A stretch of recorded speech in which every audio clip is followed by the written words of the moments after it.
Alright, welcome back to Alone in the Dark. Continuing where we left off.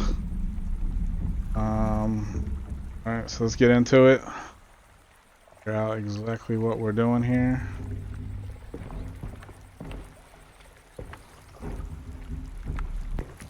There must be a way to save you both, right? Why else would I be here? Maybe the Dark Man just likes it when you suffer.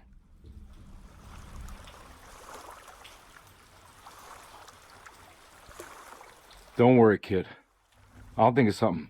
I'm not holding my breath. Ouch.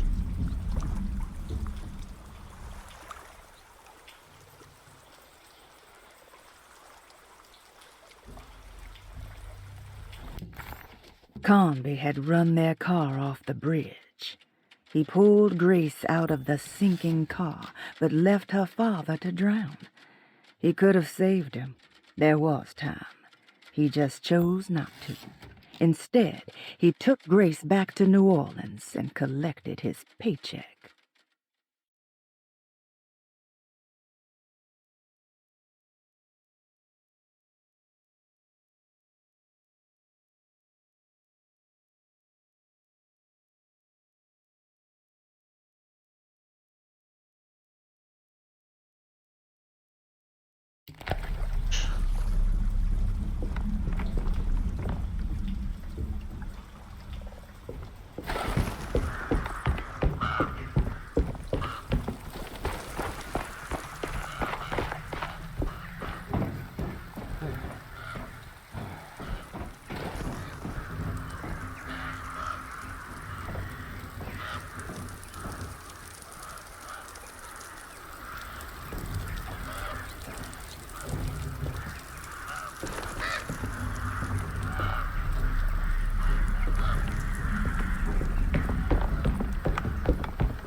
This must be where the bridge is operated.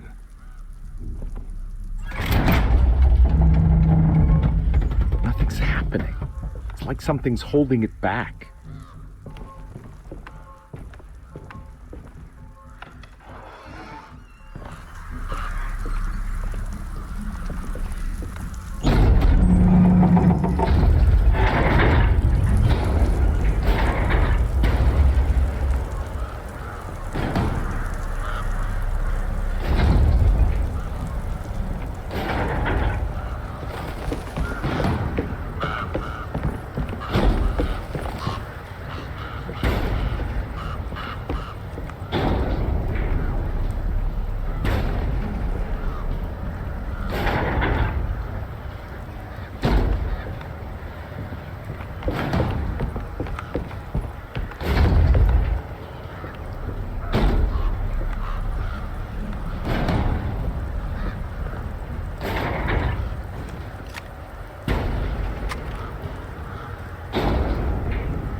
Is that it?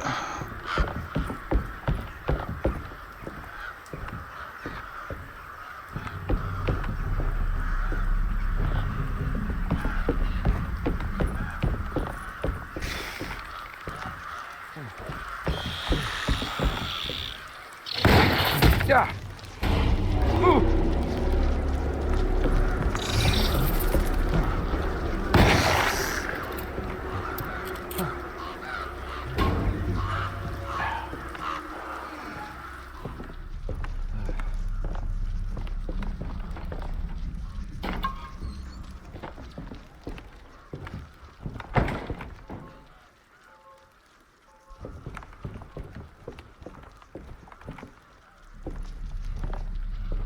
Wait, what are we missing?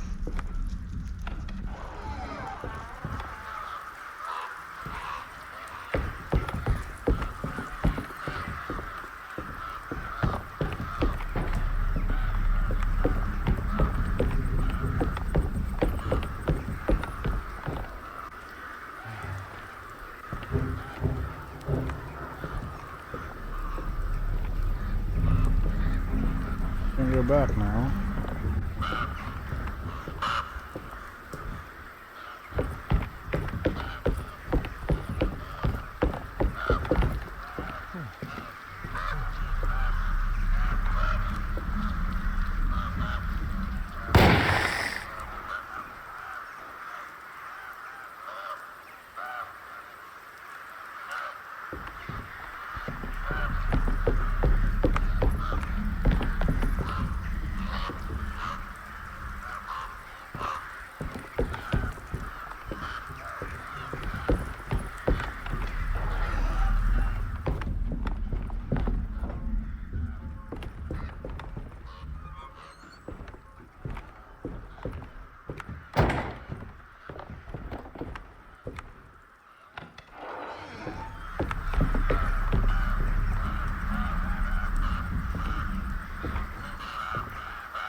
Come on, I'm pulling.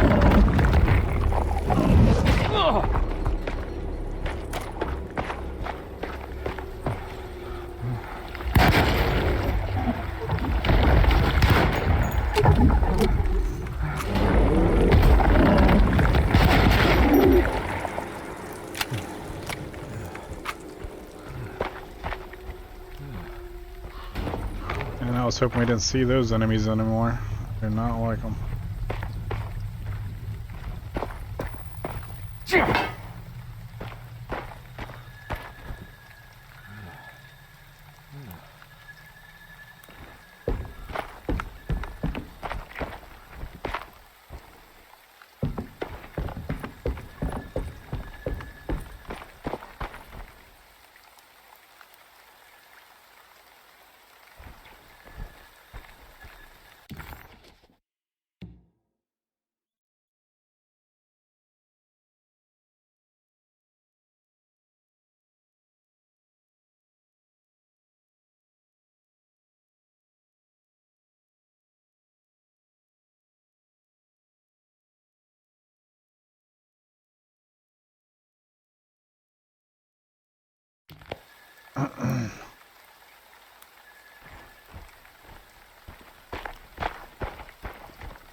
A boat.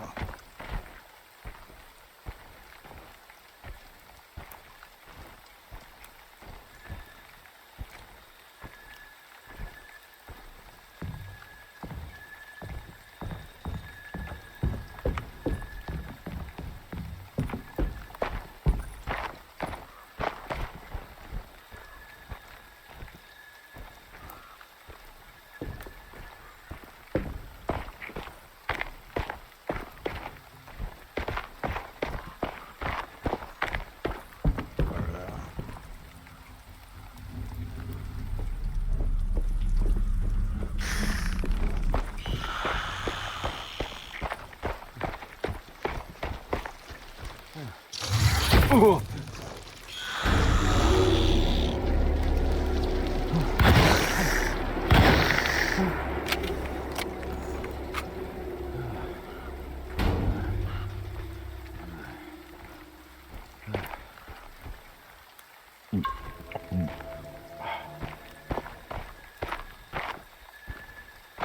over there? Gotta be that boat. That boat.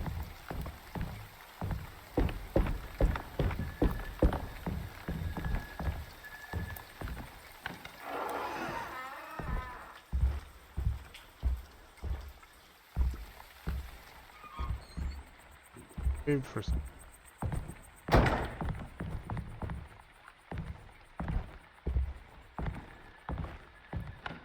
Get on with it.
My God, Carnby. Are you okay? Don't leave me alone. What the hell have you been doing? What's going on here? Look at this mess! I'm sorry, Mrs. Thompson. Don't make me kick you out of this house. Now get out! Wow. You in trouble now. Hey, Detective. Mr. Carnby. I'm really worried about you. I'm okay. I just need to catch my breath for a moment. This place? There are some very disturbed figures around here. And I don't think it's just the patients. I've been reading some things about how Derceto has a deranging effect on people. I think it might explain things. What? Just take it easy, okay? I'm gonna go find a way into Dr. Gray's apartment. I want to know what he's hiding. Emily, don't worry. I think I'm close. I'm gonna set everything right. Just be careful.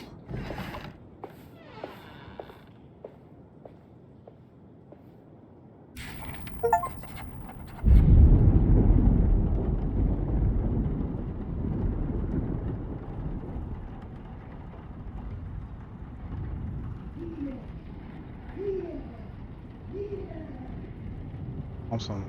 Like she going off.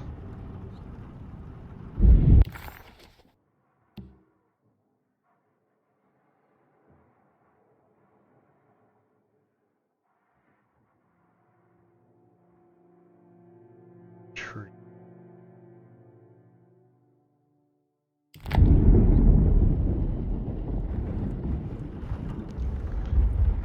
So many doors to go out. Go out.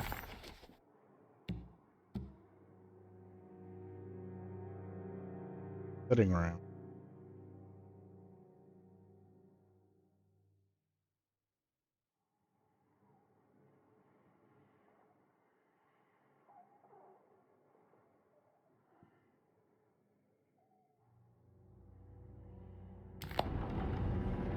Door behind us. Alright.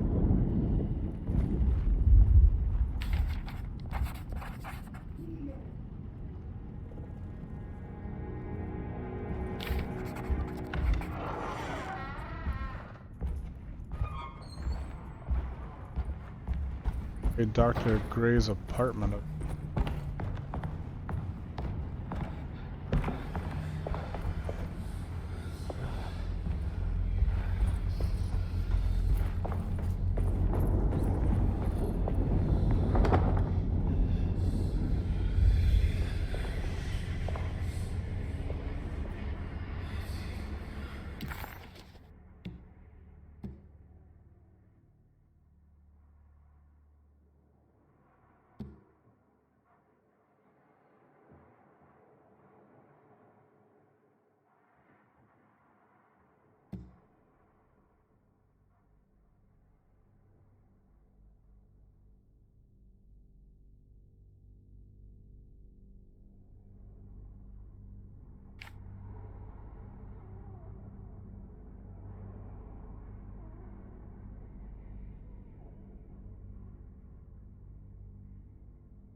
Did we get a key?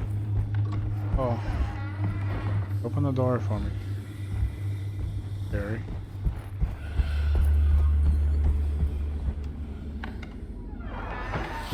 Detective, am I glad to see you? Lock the door, will you? I don't think Dr. Gray would appreciate us snooping around. What's going on here? This feels so strange.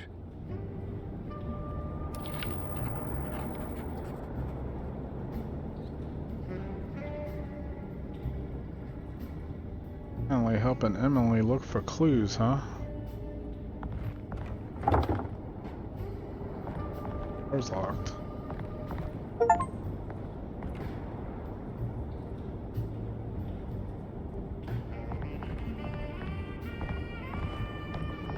There's a book missing.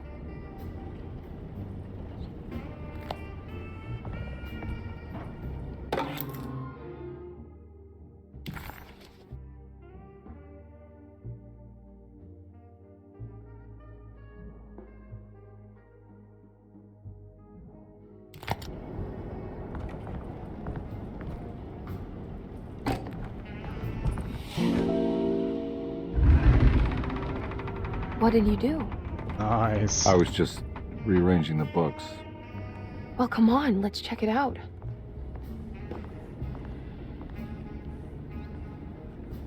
Behind you.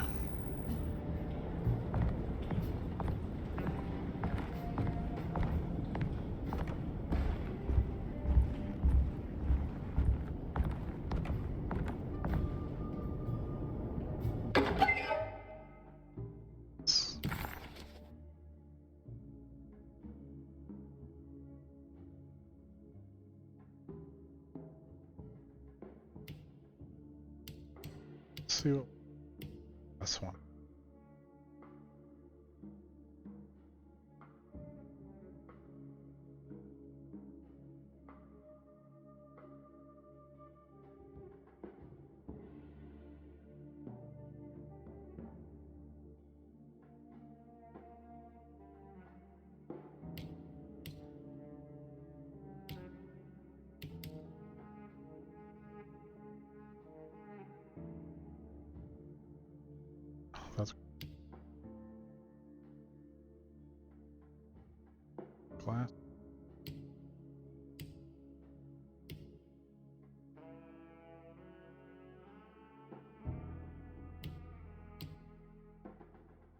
missing 2 items for the hardwood curse.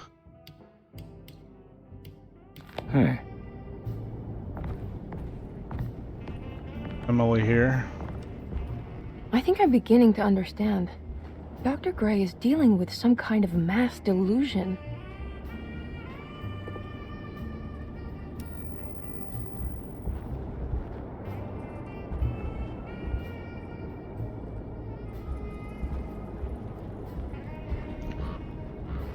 So,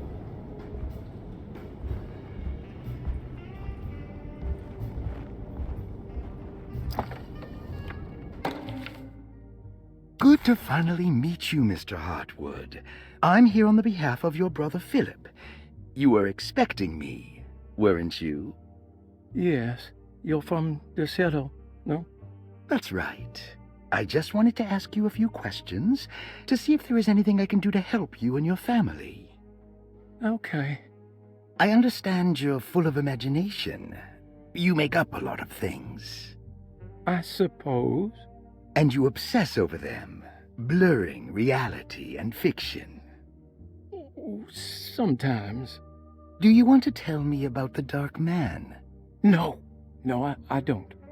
That's all right. Perhaps there is something else you can tell me. Something you know to be made up, but you hold dear. Juan? John? Who's John? No, Juan Luis Jorge. Oh, wait there a moment. Here, take a look. Is he... Oh, he is the author.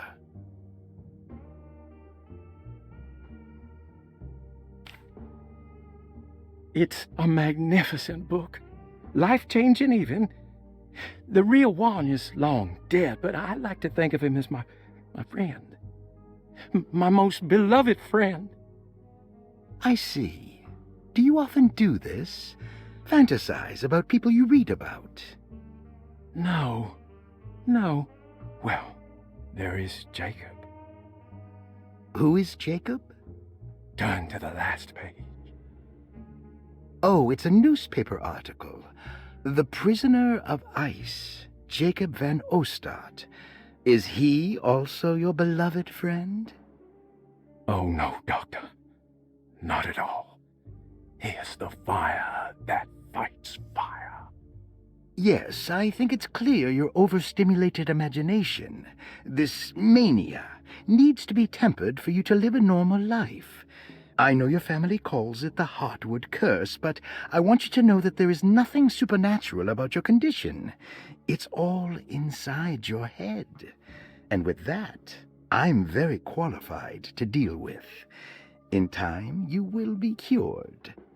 In time.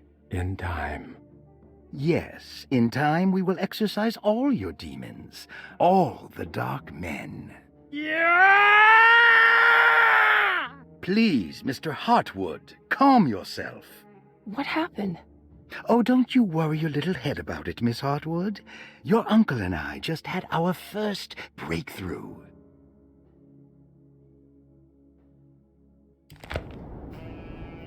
interesting.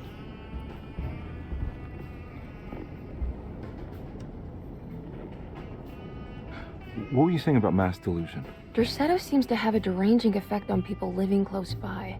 It has a history of creating cults devoted to some nature goddess. Even the name Derceto refers to the cult existing here before the Civil War.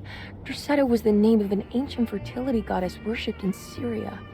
Dr. Gray and his friends, however, seem to prefer the black goat of the woods with 1,000 young, or Shub-Nigroth. And that name can only have come from my uncle's twisted mind.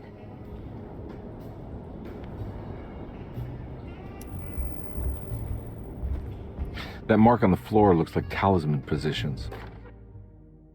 The Snake Dagger, a monograph by Yael Klein. In Ludwig Prin's book on pagan rituals called The Mystery of the Grave, as translated by Nicholas Vachy, there are several references to a sacrificial dagger called the Snake Dagger. It has long been thought of as a poor translation of the original text, that it would be more appropriate with Worm Dagger from the Latin vermis cultrum. This seems natural, following the recent consensus that the original title of Prin's book, De Vermis Mysteris, should literally translate to The Mystery of the Worm. However, this would take away from Vahi's great effort at translating the underlying meaning of the words and revealing several cultural beliefs. While Prin certainly was using the term worm as a symbol or synecdoche for death and the dead, which is made clear by the contents of the book, in the case of the dagger, we shouldn't be too hasty to dismiss his translation. Reading through Vahi's correspondence with his patron, it appears that he had more than just the Latin text at his disposal. Vahi had dug up Prin's living relatives and uncovered several cross-referenced historical texts and an actual snake dagger. The dagger was dated to the early Middle Kingdom of Egypt and had such a clear shape of a wave that Vahi considered calling it the sinusoidal blade. Knowing the full story, it seems prudent that he chose to translate it as snake and not worm. There are several reasons why this choice of word helps us understand the pagans that Prin's book attempts to describe. The symbolic value of the shape becomes more apparent when reading about the use for the dagger. In the passage of possession and exorcism, we find the snake dagger poisons the poisoner within the victim and is therefore pacified. Where the literal text would tell us that the worm dagger trumps the demon possessing the victim, it tells us nothing of their reasoning, only that somehow this dagger wins against the demon, like it had the better hand in poker. Vahi's translation allows us to follow the underlying logic to the ritual magic that is being performed. Poison the poisoner sounds like fighting fire with fire. That to hurt the demon possessing its victim, the priests would have to fight back with a power that is known to the evil they are fighting. The snake dagger is therefore not only a good way to describe its form, but it also helps us understand how it could be thought of as a useful tool for exorcism. Finally, it also helps us understand their relationship to lunacy, that it was thought of as something poisoning the mind rather than controlling it. What is also interesting to note is that the possessed are always considered poisoned in their head and not their heart. The snake dagger always went to the eye of the possessed, leaving them partially blind, if they had the good luck to survive. But from which direction should I look at it?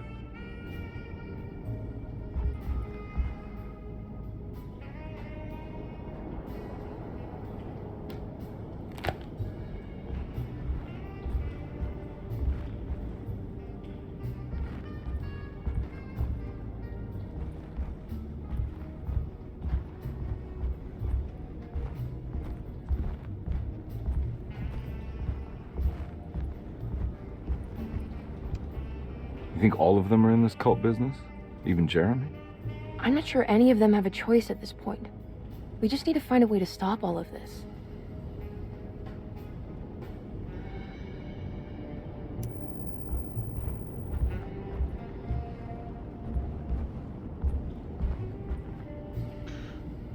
Cool, you can't go in this other room. Feeling like you could when we walked back to the bedroom.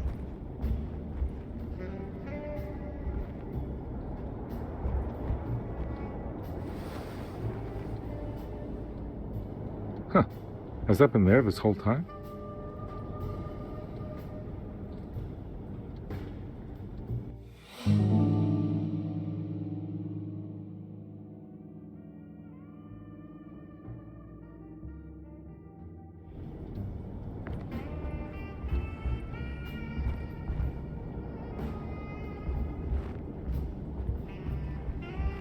Seems to be in here.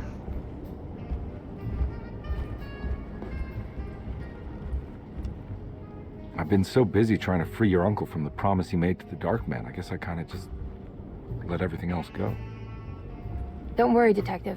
I feel like we're close. I'm sure Jeremy will turn up. If he is part of the cult, he wouldn't want to miss the Feast of St. John. I just need enough information to make him see the truth. I hope you're right, but I doubt he'll show up. Not as long as the Dark Man's got him hiding.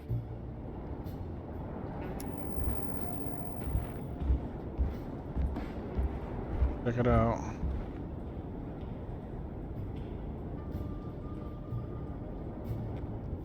Check it out.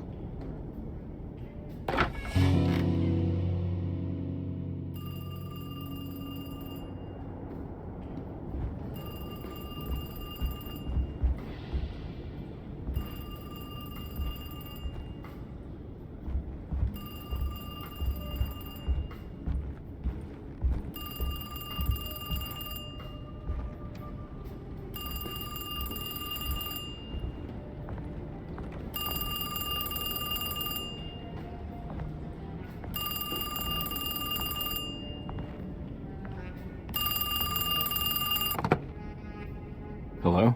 Detective Convey? Who is this? Jeremy? Jeremy is with the Dark Man. You can't save him. Well, I've done everything he wanted so far, and there's just one more thing on the list. I expect him to keep his promise and return Jeremy unharmed. Get out, Detective. While you still can.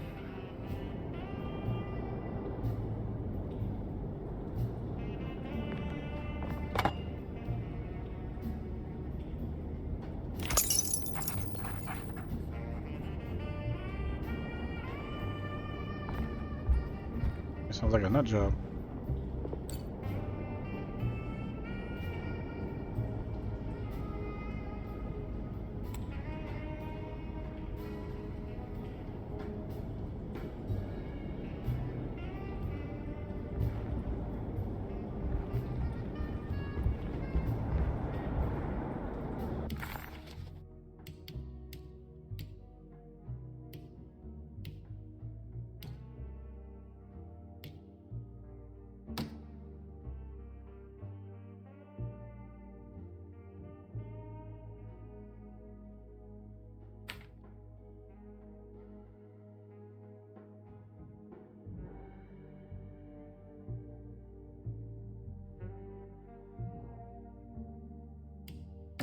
Yeah.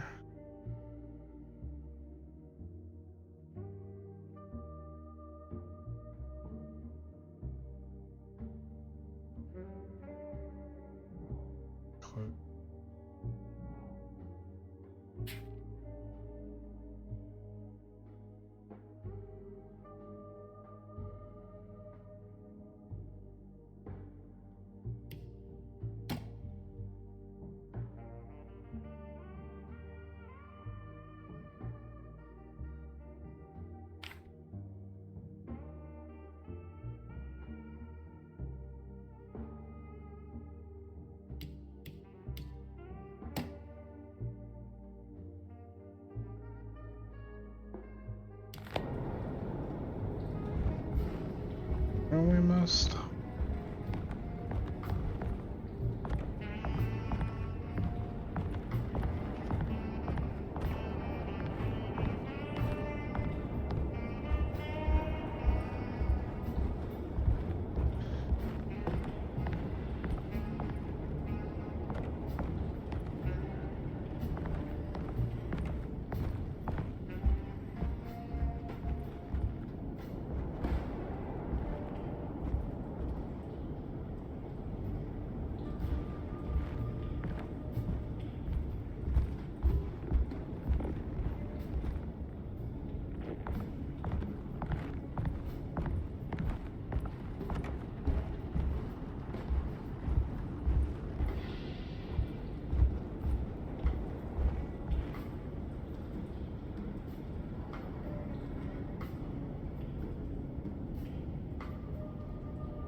Try that. Down the up. Show what coordinate. Oh. Around. Drunk. Okay. So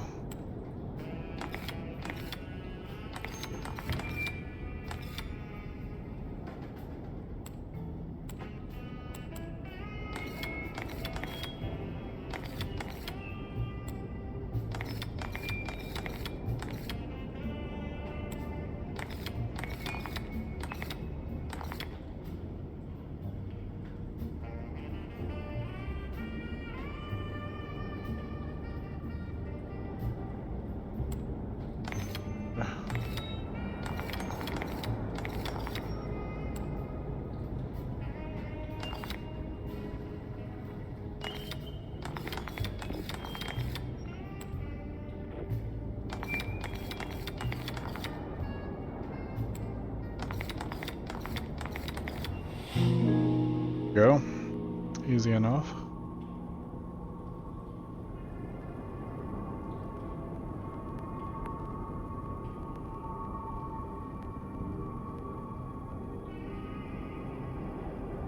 Nothing on that. Wow.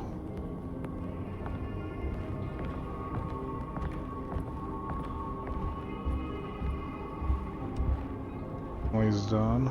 You okay? You look a little frazzled. Just stupid telephone. I know. I tried calling the police earlier. The telephone is completely dead. It's not... Yeah, no, the telephone isn't working.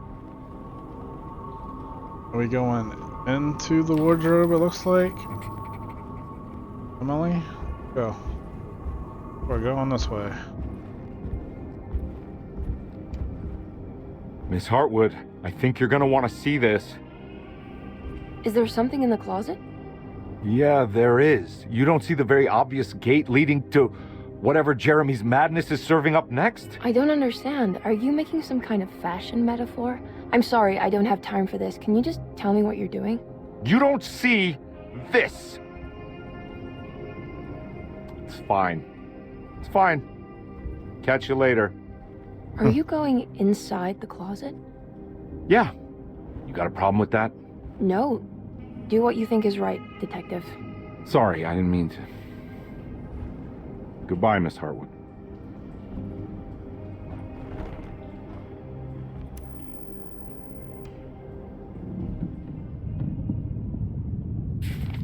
Didn't want to come with us. Huh.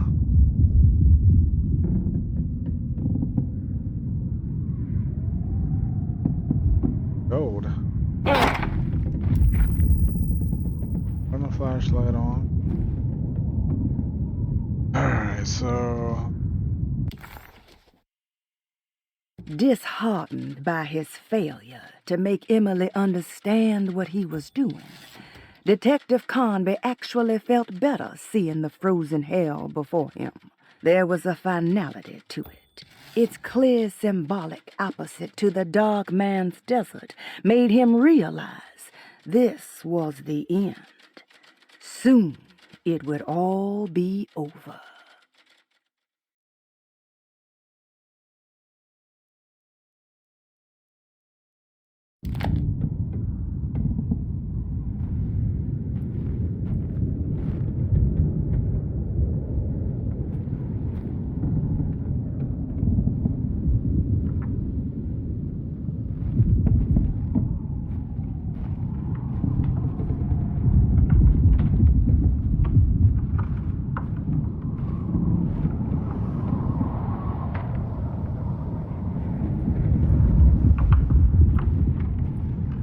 About to walk out to a blizzard.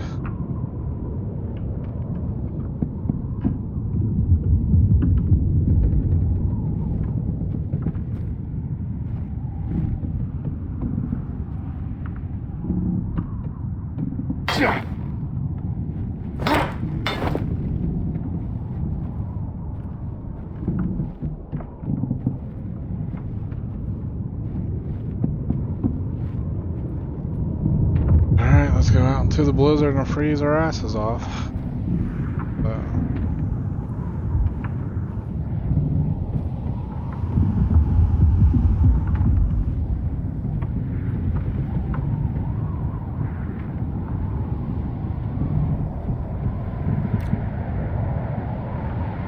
Got a fire.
flare gun.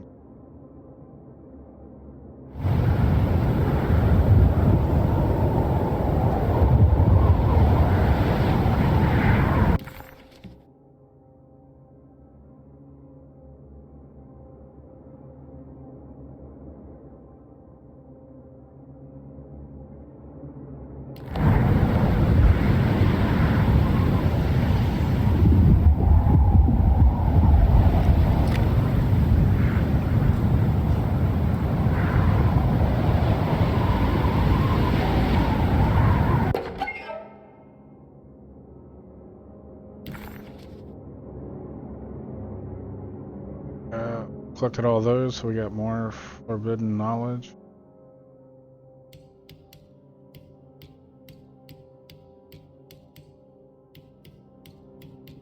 Only one that we dying with dignity.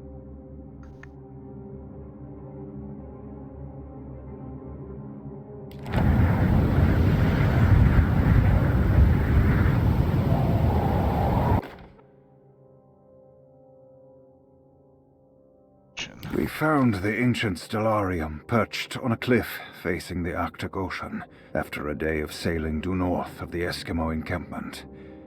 Jacob van Oostad was our most keen member of the expedition. He had been chasing down the source of a peculiar type of crystallized metal present in several sacred items among the natives on the northeast coast of Greenland.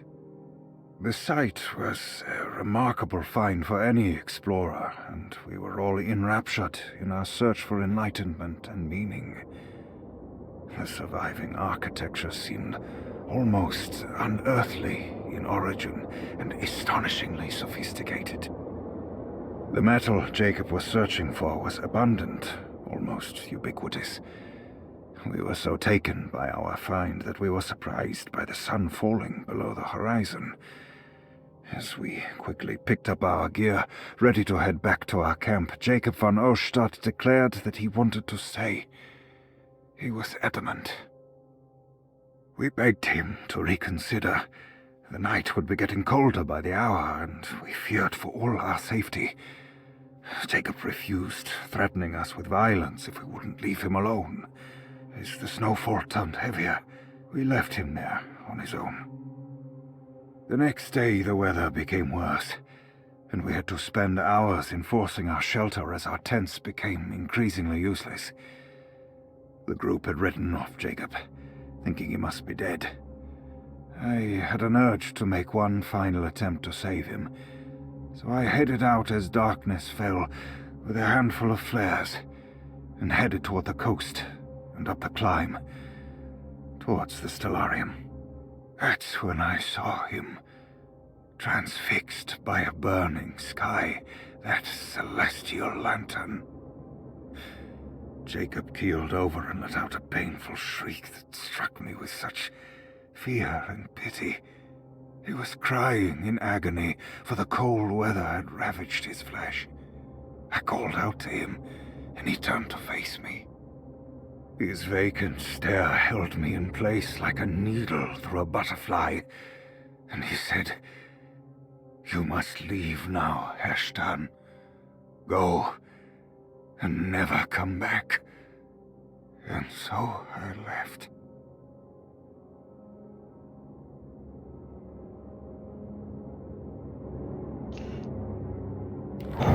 Okay.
death.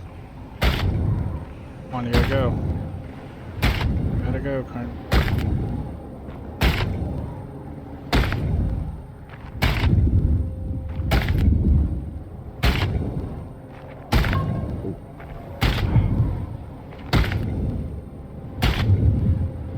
Alright, this ain't looking good.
Gotta try not to freeze to death here.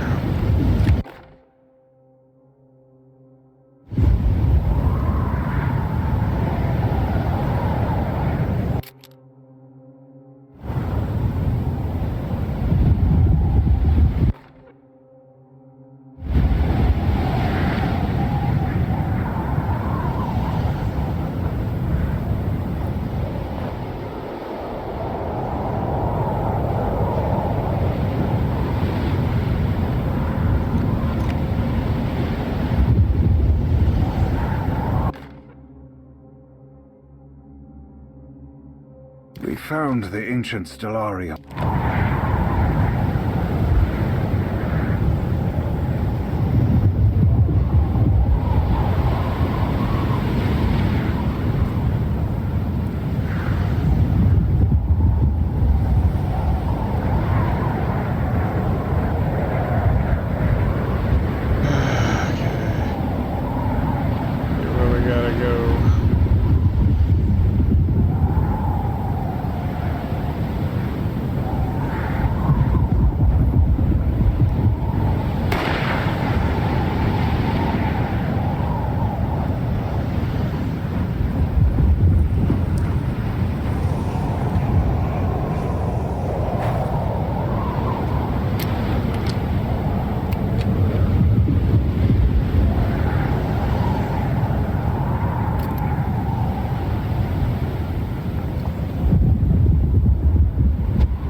back down.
Hey, you!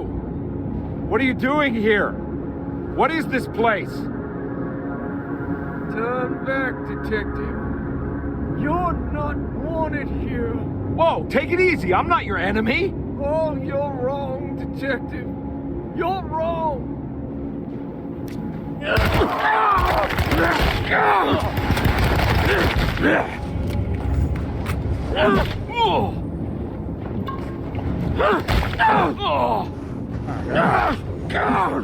That's a problem.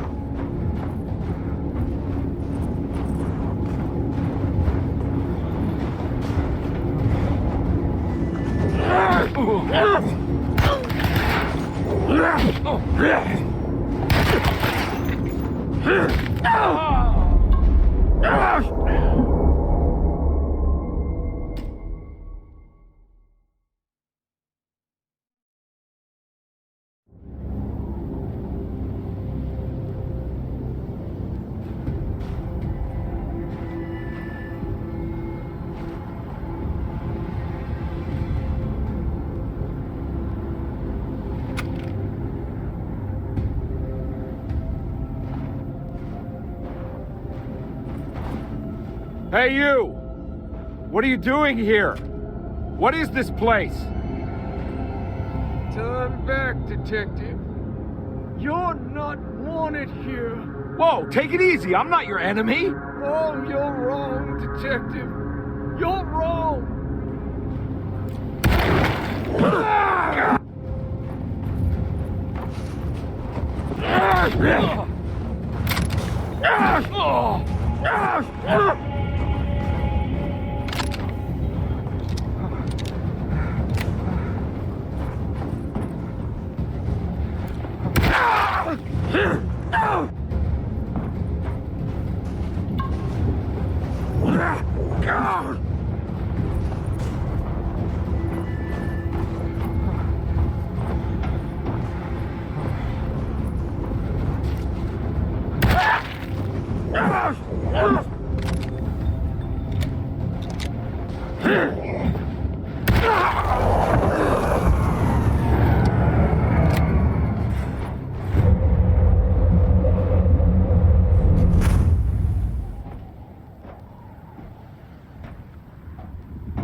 stars.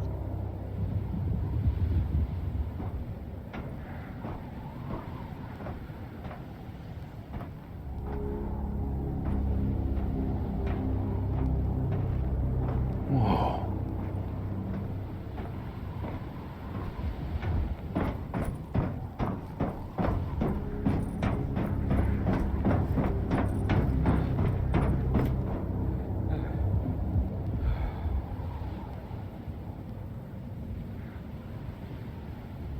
Alright guys, thanks for watching. We will pick it up when we come back here.